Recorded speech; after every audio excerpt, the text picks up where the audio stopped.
that needs no introduction. It has been one of the most successful entrepreneurs in Silicon Valley, and for us, a personal mentor and friend. So this is Arash Ferdowsi, the founder and ex-CTO of Dropbox. And of course, this is René Saul. I thought you were speaking to me at the beginning. We're working, man. We're working. Step by step, you know. But this is René Saul, the CEO of Capital, and my partner and friend. So they are going to talk about how to scale a big business and make it happen.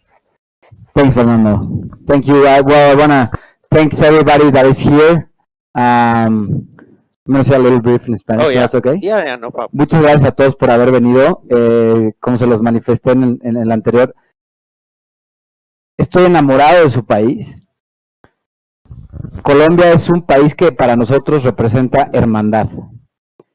Entonces, con muchísimo gusto les vamos a compartir lo que es Capital y en una historia con una persona muy exitosa como Arash, que se tomó el tiempo de venir. Now I want to switch. I was saying that I'm really in love with the Colombian country, the entrepreneurships.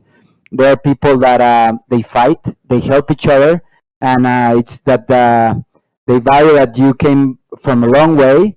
He comes all the way from San Francisco. I thought it was a shorter flight. When he told me how many hours, was like, oh, it's like flying to Europe, right? Yeah. Well, thank you guys being everybody here. We're going to talk about Arash early stages. And like Fernando says, he's a man that doesn't need introduction. But at the beginning, he struggled like everybody did. And I think that's the path of an entrepreneur. Of a guy that doesn't surrender, that it's going to be betrayed, that it's going to have a lot of bumps in the ride, but it's always going to keep pushing. And thank you, Arash, being so here with us. I appreciate it personally. You know that we really like you. We trust you. We appreciate your support in every way. So please, let's give a hug to Arash Ferdowsi from Dropbox here. Thank you, René.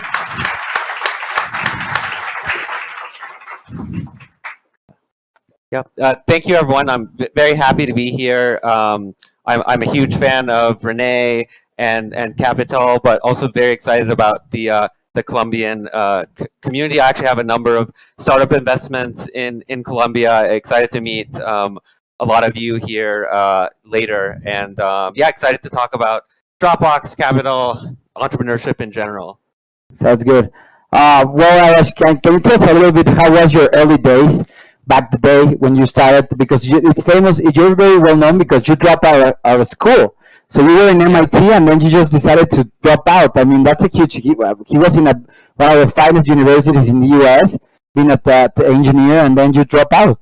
Yeah, so I was actually in the middle of my third year in college when I decided to leave to start Dropbox. Can you guys hear me? Or is it? Yeah, it's good. Okay. And so I actually met my co-founder Drew through a mutual friend. So Drew kind of had an early idea for Dropbox and was looking for a co-founder. And so we didn't spend more than I think 2 or 3 meetings before I decided to drop out of school and start Dropbox with him. And we joked that it was like a shotgun marriage or like going to Vegas and just kind of getting married on a whim, because we didn't know very much about each other, but it just felt right to both of us. And I sort of made the leap and kind of just kind of happened from there. So you took a big risk. Big risk. It was hard. I mean, my parents were not excited at first, so that was challenging. Just like trying to convince them that you know, they made this huge investment in me to go to the best college, and then you know, I told them I was going to drop out. But actually, the way I convinced my parents was my dad actually had this problem of he's kind of an entrepreneur himself. He started his own company, and at the time he was emailing himself files back and forth, and you know, using USB drives, and that was such a pain. And so I actually gave him an early prototype of Dropbox that we had built, and he kind of saw it from there. He was like, "Oh, I get it. I can see why you want to kind of pursue this." So that was kind of how I got my parents That was a tough conversation. I can imagine your dad at the time that all his effort that you made, because you were in a really good school, getting hard there. And then you're telling me, hey, Daddy, I'm leaving the school. I was like, why? Well, right now, I think he doesn't Yeah, reject it. he's good now. And then but also like I think another thing is MIT is like very supportive of entrepreneurship. I'm very grateful for that. I think one of the things that if you leave MIT, they let you reapply they let you get reinstated if you want, and that was something I also like used to convince my parents. I told them that if we failed, I could always go back, even though I didn't really have an intention of going back. I probably would have tried something else at that point. And then, well, there's the first thing we have in common. You got to accepting the Y Combinator, and which everybody that doesn't know what Combinator is, it's an accelerator, one of the most important accelerators in the world. With one of the most successful startups like Dropbox, Airbnb, and I can name a lot of companies that have been to the batch that really help you. I mean, for me, it was like to get focus, and then I don't know what it meant to you. Yeah, I mean, I think at the time, Y Combinator has grown a lot. I think when we did Y Combinator, they were only letting in about 20 startups in every batch, and so you'd really get to know all the startups in your batch, and then also the founder of Y Combinator, Paul Graham. We got a lot of time with him, and I think one of the he was this absolutely brilliant writer and communicator, and I think one of the things that the main thing he emphasized all his startups was focus and simplicity. So simplify your pitch, simplify your product. What is not what are the top 3 things you're working on, what's like the top thing you're working on. And so I think he was very helpful in helping us focus in those very early stages, but also simplify our pitch, like have as few slides as possible, as few words as possible. And if you don't know what's important about in your pitch, or if you're not able to communicate what's important, how are your investors or your customers, your employees going to know what's important? So I think just having that clarity and focus, I think, is one of the best things that Y Combinator taught us. Yeah, I totally agree. I mean, on our part, when we were starting on Y Combinator, we got lucky because this is really interesting. When we applied to Y Combinator, we got rejected with a big accelerator like 1 week before. So, but we like the journey of being a startup is you never need to stop. So we got rejected by this accelerator. We are a company that on our previous company we sold it and we invested all that we made into this new business. We went all in. So then we were starting to find new ways to get to like keeping growing and scaling, and we applied to several accelerators. We got rejected, and then we applied to Y Combinator. This is one of the most interesting stuff that has ever happened to us, and Fernando can vouch for that. So we got to the interview email from Y Combinator because they ask you to get an interview. I don't know back in the day if it was different, but they interviewed us. It was 60-second interview. They just went right to the point. We were like nervous. I was gonna have a baby and I didn't know what to do. Yeah, And then I was like, Fernando, what happened? What did I do wrong? Did you we were nervous, right? 3 days after, we didn't get a call. We didn't get an email. 5 days passed. 7 days passed. 1 week passed. And guess what? The next day, the email from Y Combinator was in our spam. No. Let me rephrase that. So they sent us a follow-up questions because the investors always, you can ask Taylor around here, Paul, Graham, Taylor, and Taylor from Tenacity. They can tell you how much they ask questions and they like to learn more about your business, right? So Y Combinator did the same. They asked for some questions and we sent it. And it was on the spam, but we didn't know. And then this guy, 1 week after, told us, hey guys, I saw your questions and they were at a spam. So this guy checked his spam. Well, after that, there is a rule in Capital. Everybody needs to check their spam. Always. And we were at a spam. Wow. And then he told us that our email was at a spam and that we got accepted. And then our life changed and we learned, like he said, that you need to simplify everything. I'm going to say in Spanish. Entre menos es más. Less is more. So you guys that are pitching, that I got to see some guys of you pitching to the investors, always reduce everything, go directly to the point, because they hate the decks. Imagine, they see a lot of decks during the day.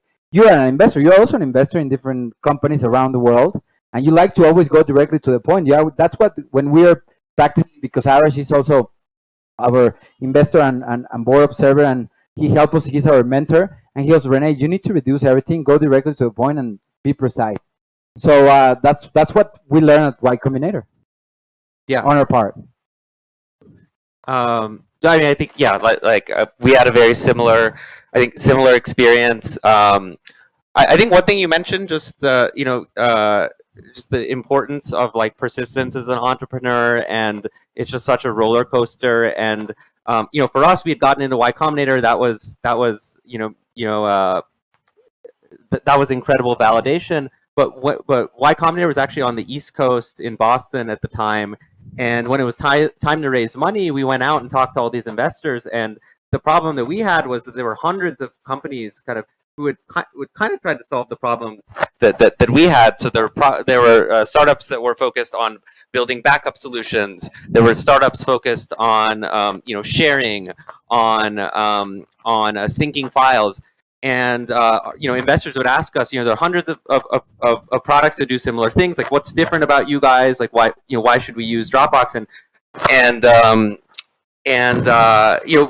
didn't have good answers to those questions in the beginning. And I think that might be something that a lot of you run into if a lot of people have tried to solve similar problems as you. And eventually we came up with good answers. We would ask if people would be using any of these products, if our investors and none of them would.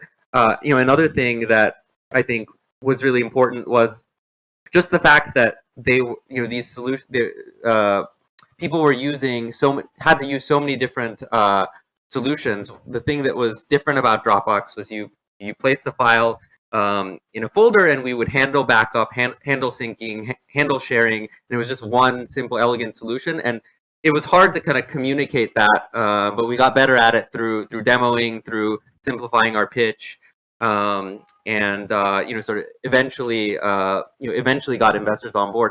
And actually, but there was a kind of a long list of investors in Boston who I think said no, ended up regretting not investing in Dropbox. And I think another thing, and you guys might run into that, raising money from investors in Colombia versus in the U.S. I think the best investors realize that even if it's a crowded space, even if no one has solved the problem successfully before, it's all about the founder. It's like identifying the founder that's humble, doesn't realize how good they are persistent, are able to kind of handle all these, just kind of run through walls really. And I think whether it's Y Combinator or Sequoia or some of these other investors that have a lot of practice at sort of pattern recognition, I think that's ultimately what they're looking for. They're looking for big markets and then founders that are not going to stop until they succeed. Yeah, I totally agree. I mean, it's a hard way. There's a lot of things to do on our case. But something that when we get rejected, you always tell me, doesn't matter, keep going. And you're one of those persons along. Jeff is here, Jeff Rosen. Yeah, he the Blade Runner.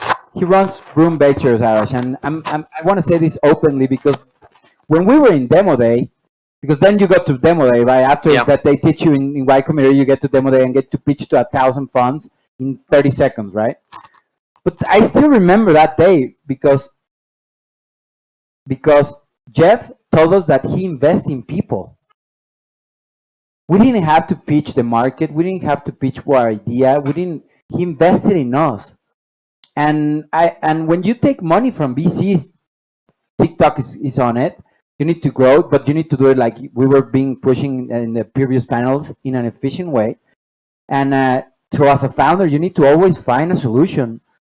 And not only for your company, but or for your product, but for your fundraising. So what I'm trying to tell you is never stop. For every no, a bigger opportunity is gonna come. Just keep pushing. Never fold. Just keep pushing because they invested in you. He put his money in us, so we have a responsibility to him, to our investors. So that's what I try to.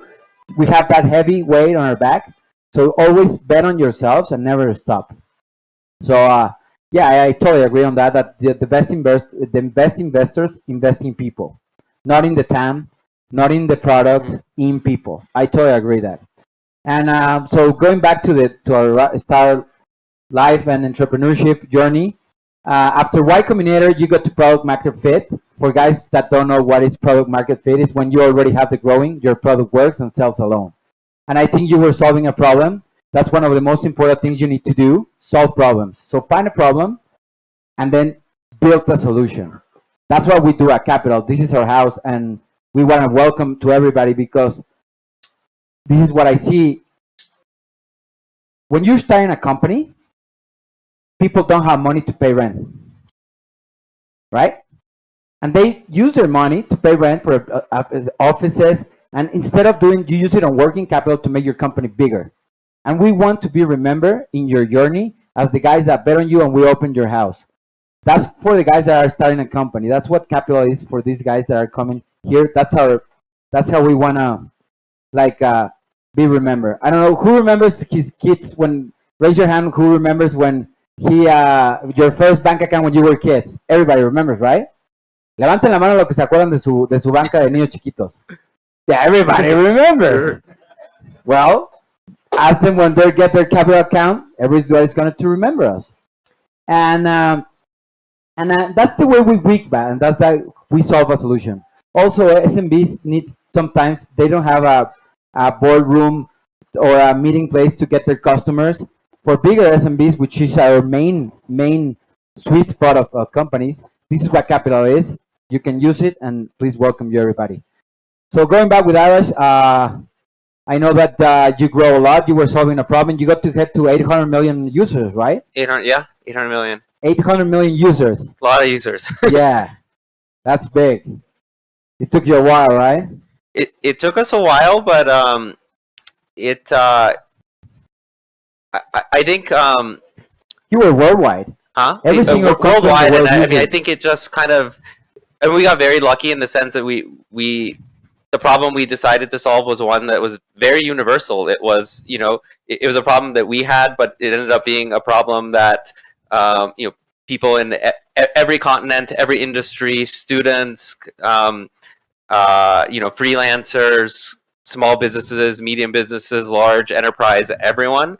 And so we got lucky in the sense that we sort of picked a set of problems, tried to solve them really well, but they happened to be universal. And so with just a little bit of virality, a little bit of sharing built in, coupled with a problem that pretty much everyone had, and it just sort of exploded. We did not expect it. I think there was one thing, we created this like promotional video to show off what Dropbox did, and we submitted it to Dig. This may be before a lot of people's, I don't know how familiar people here are with Dig, but it was kind of maybe 15 years ago. It was almost like Twitter or Facebook in the sense that you just submitted a link, and then if something gets to the top of Dig, it's like something going viral on Twitter. So we put a link to this demo video, and within a day, 100,000 people were on our waiting list. And so we just had to like pause everything and figure out happy problem. How, very happy problem. But like, how are we gonna solve this? Because we were getting literally thousands of emails from universities, from like governments, from like businesses, and they were all like, we want to deploy Dropbox to like everyone. And so that was when we knew it sort of struck gold, and we just had to we had to. You knew that you were gonna become rich. I don't know about that, but initially I think the goalposts kept moving. For us, when we got into Y Combinator, we thought success would have been like being acquired by Google for like $10 million. Then you need to tell your story about Google. Yeah, so that I can get to that. Yeah, but the goalposts just kept moving, and so it kind of moved to, it moved to building a successful company. It moved from being acquired to building $1 billion company to eventually like going public and being a very successful independent company. But that sort of happened as we hit these milestones that we never expected we would have. So but yeah, I can definitely talk about Google. Yeah, you need to hear this story. Tell us about your Google journey. So this, I mean, among the many sort of inbound interests we got. One of my favorite stories from him. Yeah, so it was just at this phase, it was just Drew and I, my co-founder, and so we were working on Dropbox. We had sort of put out this demo video, so there was a lot of buzz about us. And then we got an email from Google, and they said that they saw our video. They really they're really excited about the potential of Dropbox. They wanted to talk to us, and we didn't really know what it was about. Was this did they want to partner with us, like distribute us, or did they want to acquire us? But we decided to take the meeting, and then they introduced these people. There was a product manager, an engineering manager, and they introduced these people as, I'm just like a PM, I'm just an engineer. We love Dropbox, we just want to chat. And then they started asking like sort of very detailed questions, and actually very detailed questions about how Dropbox worked from a technical standpoint. We started getting kind of nervous, but we thought it would be rude to not answer their questions, so we were pretty open. And then maybe like 20 minutes into the meeting, someone walks into the door, rollerblades in actually, and we were pretty shocked. It ended up being Sergey Brin, one of the co-founders of Google, and then he knew about Dropbox, and he actually knew a lot about Dropbox. We were very surprised he even knew what Dropbox was, and he started asking, like, I noticed like when you put a file on Dropbox and rename it, it doesn't re-upload the file. How do you know it's the same file? And then like when you make a change to the file, it uploads really fast. Like, how does that work?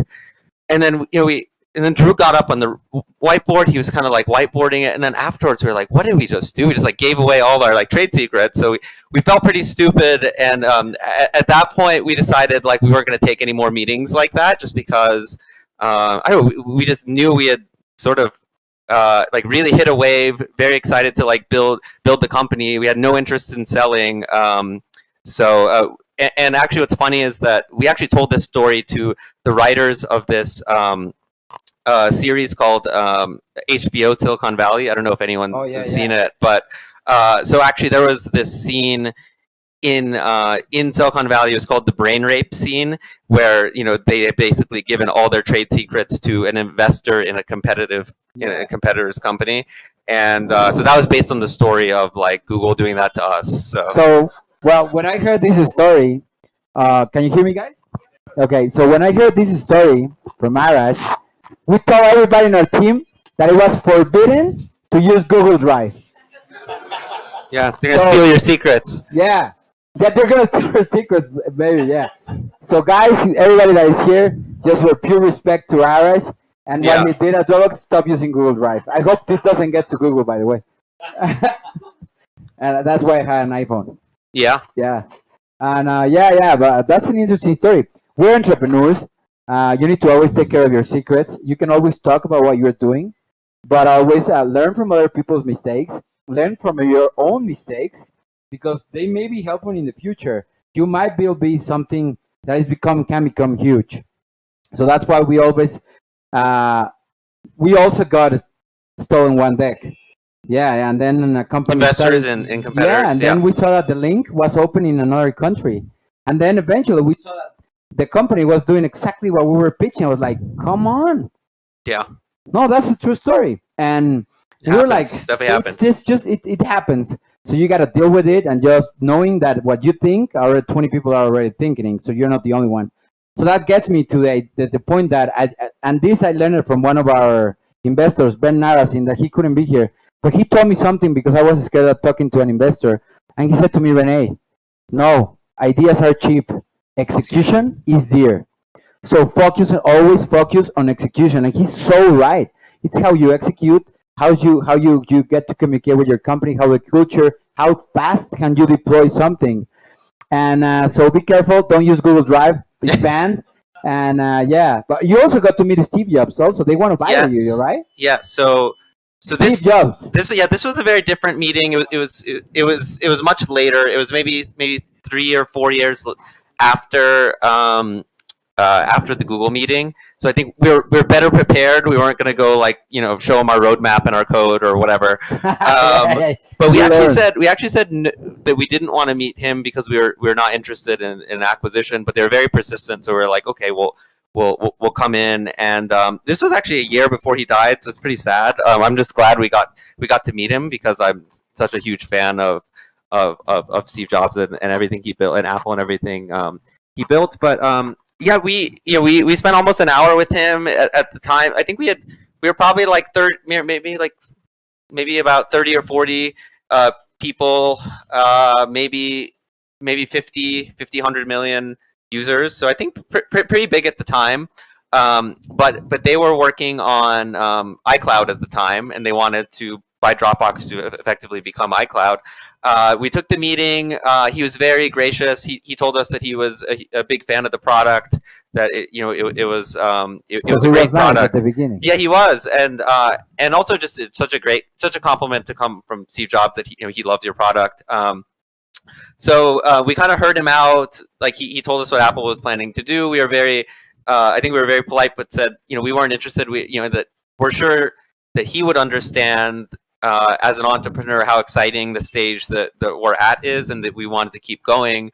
And so he said that if you ever change your mind, we would love to have you. But then he kind of threw out a little jab. He said, but I really do think that you guys are more of a feature, not a product, and we can definitely implement this. And so he was kind of a little bit threatening, but it still ended kind of very positively. And I will that was kind of that. I see Steve Jobs in the room. Yeah, just we were very we were very excited for the meeting and nervous, but.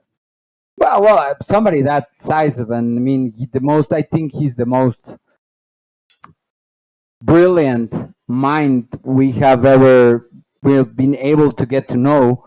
What he built, what he did with Apple, the iPhone, the iPad, the already products that already existed. Yeah. You were saying that before. And I don't know, there's just I feel like values alignment between we felt like with us and Apple and Steve Jobs, just like his emphasis on simplicity.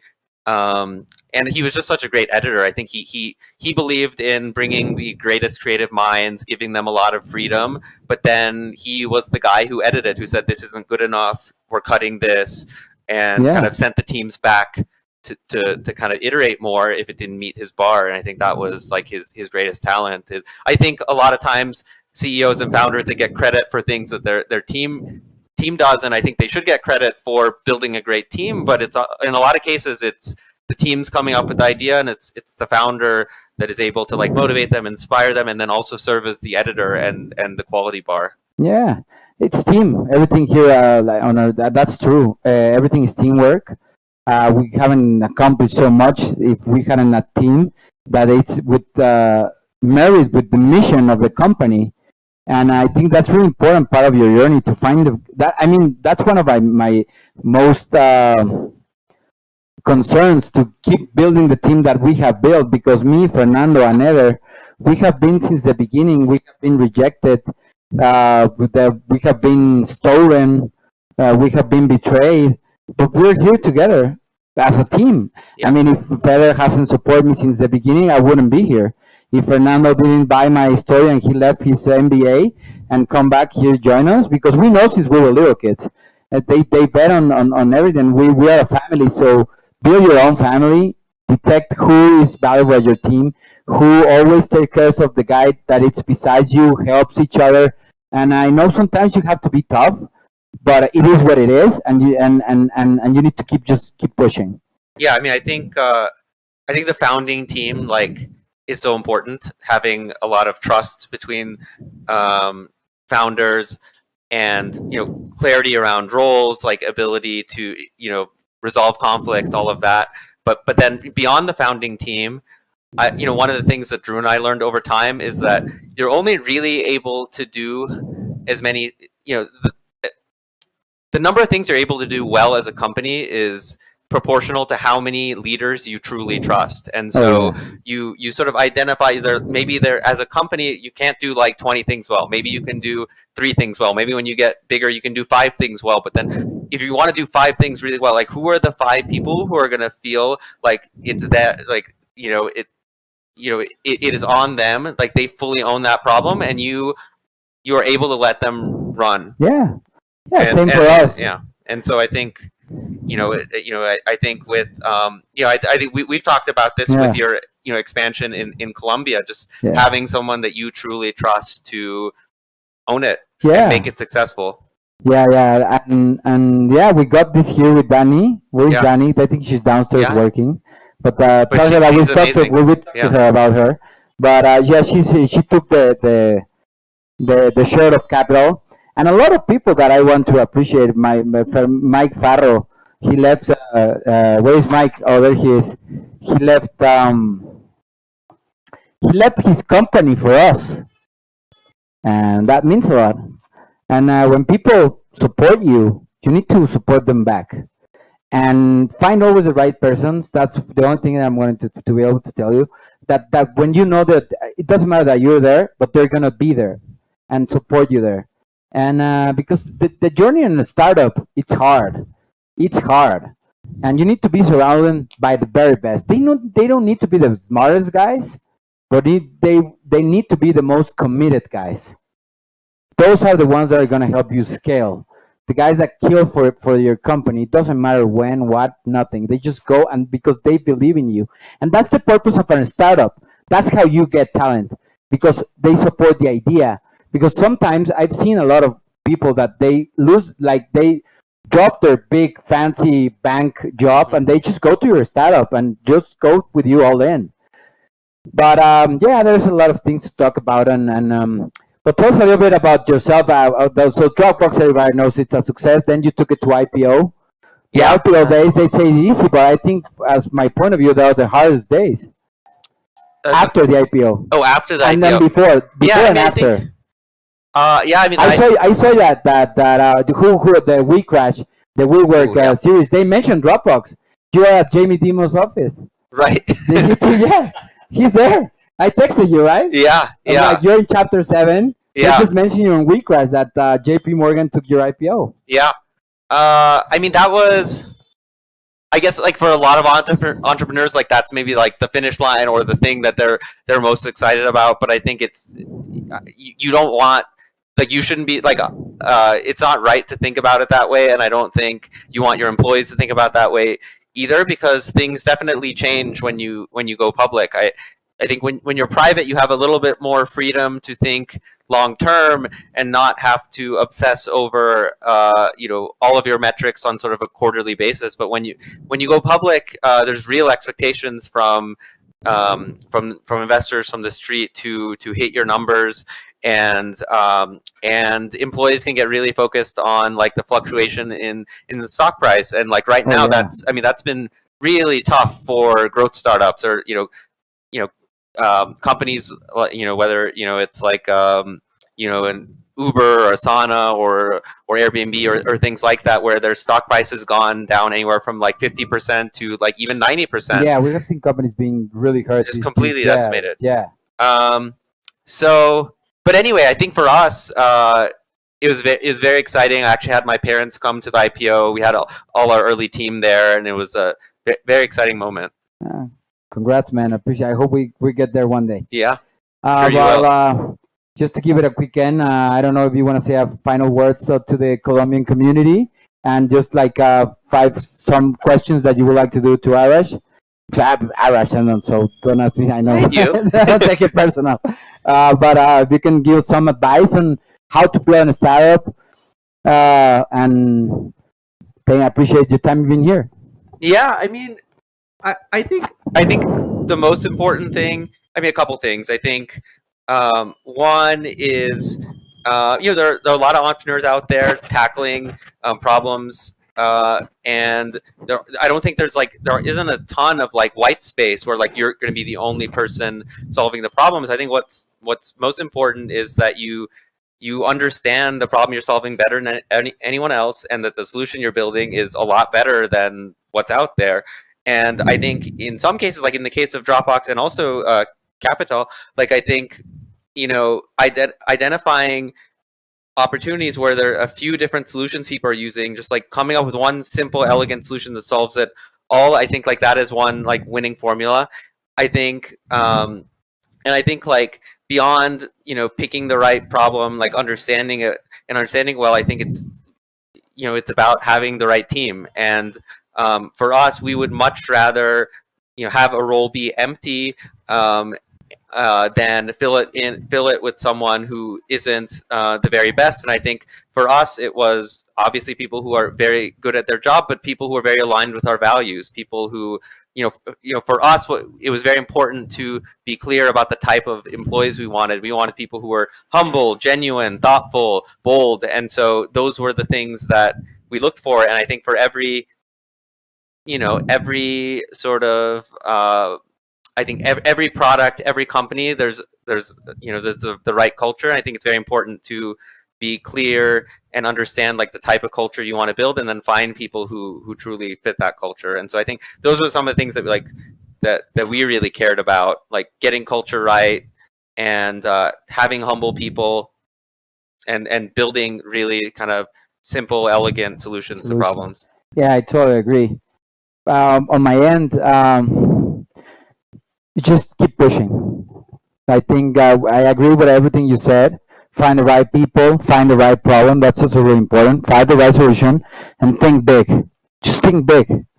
I mean, if you care about what others think about your idea, if they call you crazy or whatever, don't mind. Follow your own instincts. Follow your ideas. They call me crazy, but what about the capital house idea, the capital solution? They actually call me crazy, and that's why no. But that was no. Yes, backstage. Yeah. But I mean, we don't need to be comprehended. So don't care about whatever other guys do. Just be yourself. You don't need to get comprehended. Just keep pushing. Find the right people, the people that believe in you, and also you need to bet on people. Bet on them. Make them feel that they're in a safe space. Make them feel better. Appreciate your investors because they're also betting on you. Be as transparent as you can because there are going to be bad times. You need to also be always, guys, I'm going through this. Help me. Ask for help. It doesn't matter. Everybody is going to fail at once. And I think on our case, before we created Capital, we failed on one of our previous two companies ago. We failed, and I think that's the best thing that ever happened to me. I learned a lot of stuff that I wasn't prepared of. And after that, we built a company, we sold it, and then we're here at Capital. Third journey, back again from the beginning, doing it all over again. But this time, we're thinking big, we're growing, and we welcome everybody here. And thanks for your time, guys. So if you guys want to ask questions to Arash, please go ahead. ¿Tú, Juanjo? Any questions? ¿Algunas preguntas para Arash? Cuéntame, venga. Juaco, he's a really cool founder, by the way. Nice. We have a partnership with him. He's a good entrepreneur, and he makes me laugh all the time I see him. Can you hear me? Don't be scared. Come on, ask people. Ask questions.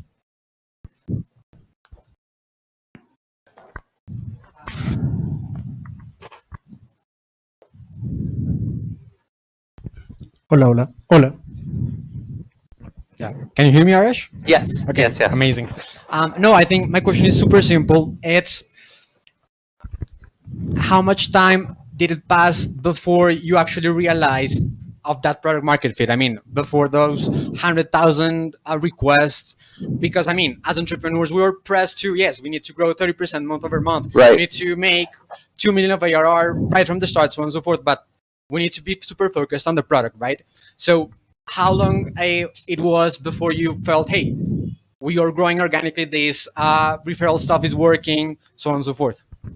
Honestly, we were kind of an unusual case in that it happened pretty much right away. When we were in Y Combinator, they actually had every startup vote on which startup they thought was most likely to succeed, and everyone said Dropbox because everyone in the group they wanted Dropbox. And so I think we honestly got lucky. I think in most cases you won't get there on the first try, and so I think what's important is having a small set of people who really appreciate what you're doing and figuring out how to find more of them and kind of going from there. I don't know that, and then I think that in this environment, I think I think in the past just growth at all costs would sort of be acceptable, but I think it's also very important to be careful about how you're acquiring those users. I think there are a lot of companies who think they have product market fit, but they're really just growing through marketing. And I think it's very important to make sure that that you actually have product market fit, and growing virally is obviously the sort of best way to achieve that. No, I Yeah. agree. Yeah. They ask you. No, but Yeah. I agree. I totally agree. People get sometimes they think they're in product market fit and they aren't. Yeah. They spend a lot of business in billboards. Anyone else who wants to ask a question? ¿Alguna pregunta? Sin pena. ¿Quién? Allá atrás. Sí. Hi, thank you for Hi. being here. We cannot see you. Yeah, good. Sorry. Thank you for being here. I have a question regarding talent. You both spoke a lot about talent, how to find the best talent. You always have to focus on the best talent. And I want to ask, in all your career as a boss, as an investor, what's the main traits that you've seen in those people that differentiate the best talent from the rest?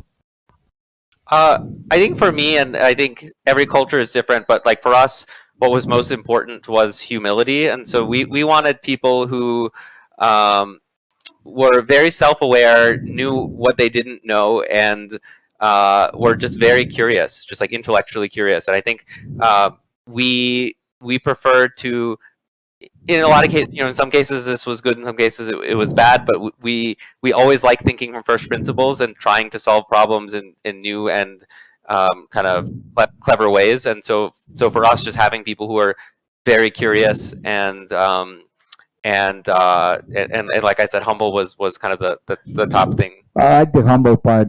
For me, it's a little bit different. I agree on the humble part, but you as a leader, what was your name? Sorry, Carlos. Mucho gusto, Carlos.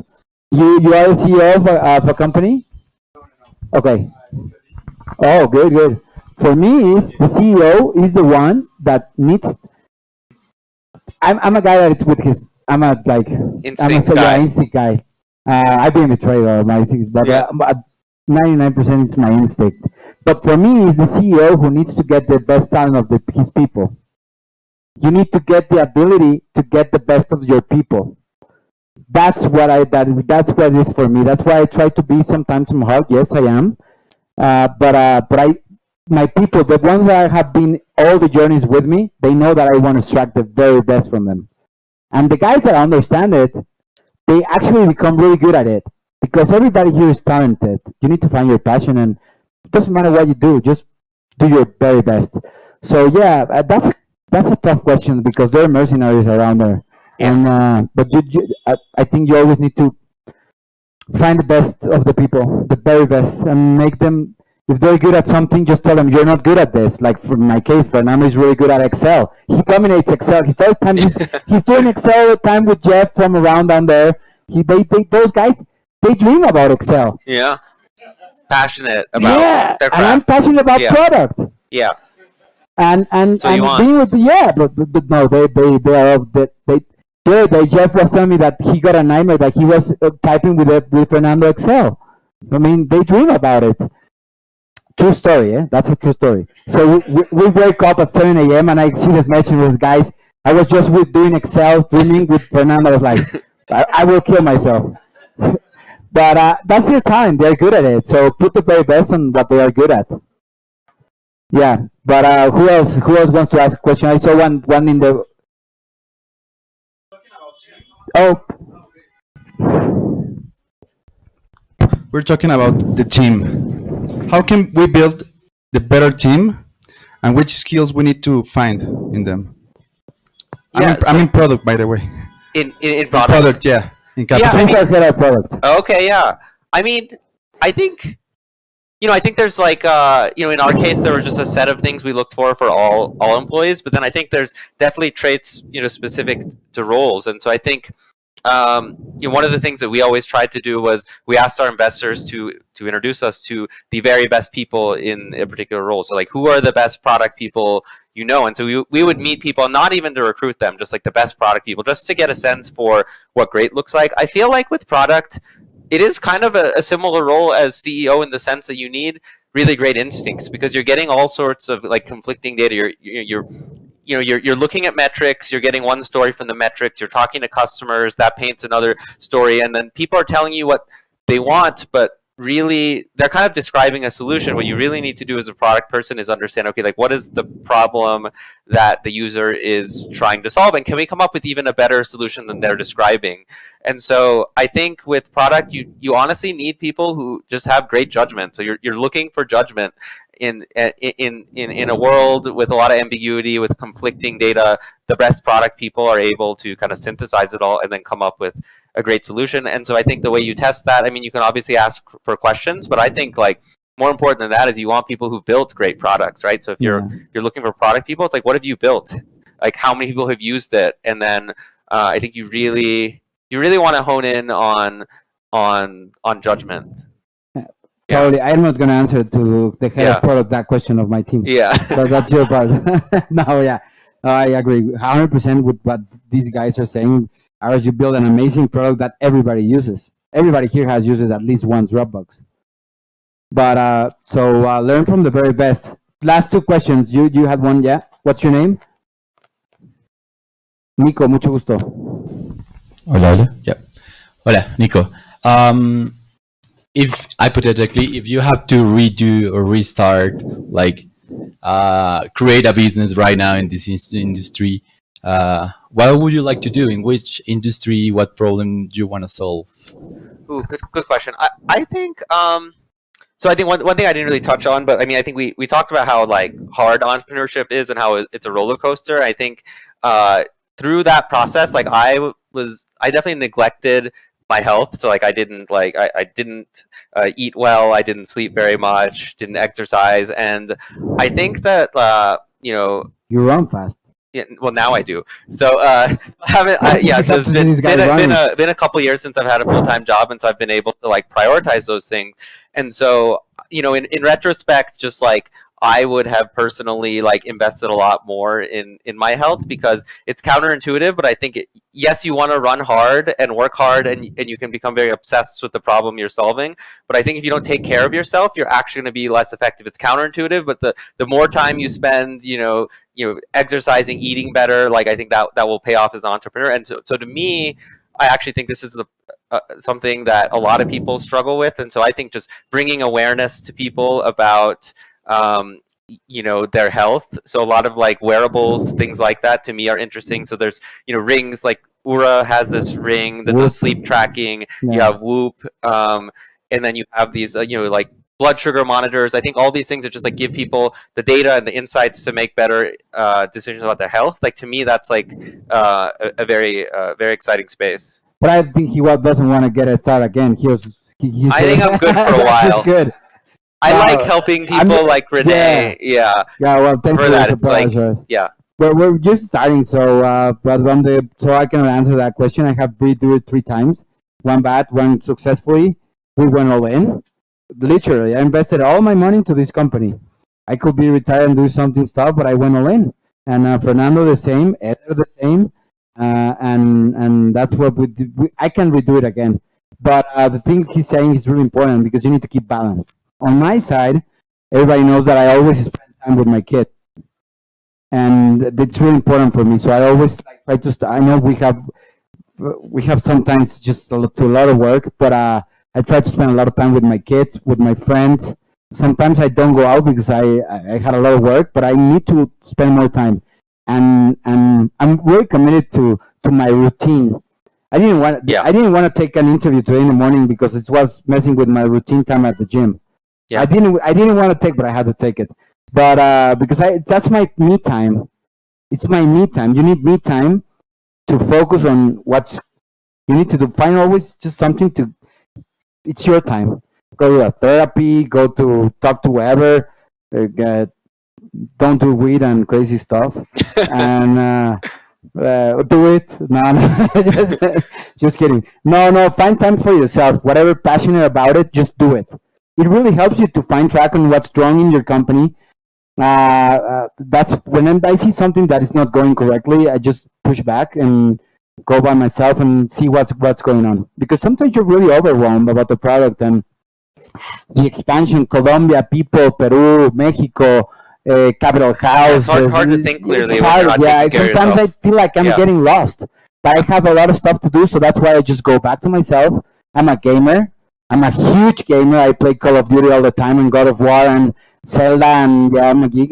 Sorry guys, I'm a gamer. Everybody knows that. And FIFA, I beat everybody on FIFA, so welcome everybody for the FIFA. Yeah, we're gonna put one FIFA here, and we're gonna do FIFA tournaments, Call of Duty too. But always find something that outside of work, and then reboot back again. So last question, guys, because we need to go boozing and cruising. Yeah. What's your name? Juan. Mucho gusto, Juanca. Bienvenido a Capital House. Thank you very much. So, first off, thank you for being here. And if that's the type of company that you would like to be talking with, I will be happy to tell you about what we are doing with Eleva, because that's exactly what we're doing.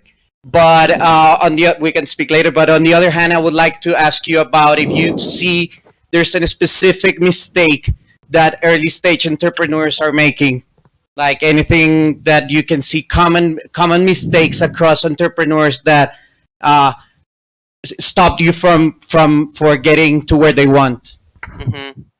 Let's see, common mistakes. I mean, I think I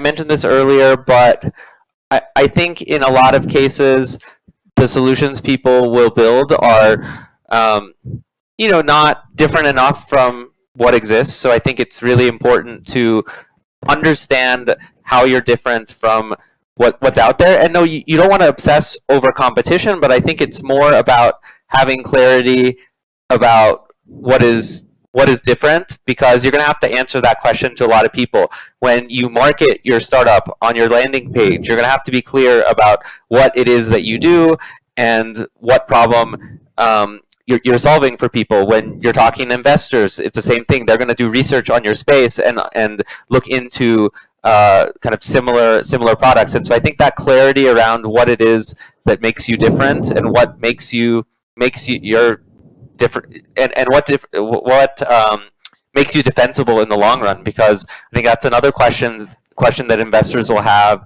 that that you need to have conviction in, is what's going to happen when someone tries to copy what you do. What is truly going to be sort of the moat that differentiates you in the long run. So I think those things are really important. I mean, I think, and then I think maybe more specific to this environment, I think this is definitely an environment that is going to prioritize companies that are pursuing markets that have like a business model that is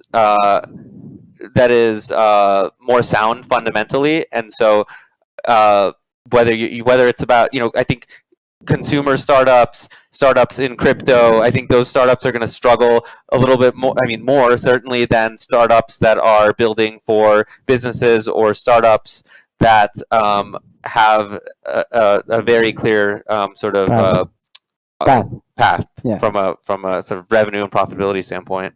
I totally agree. One more question, you? Yes. No, yeah. I like women entrepreneurs.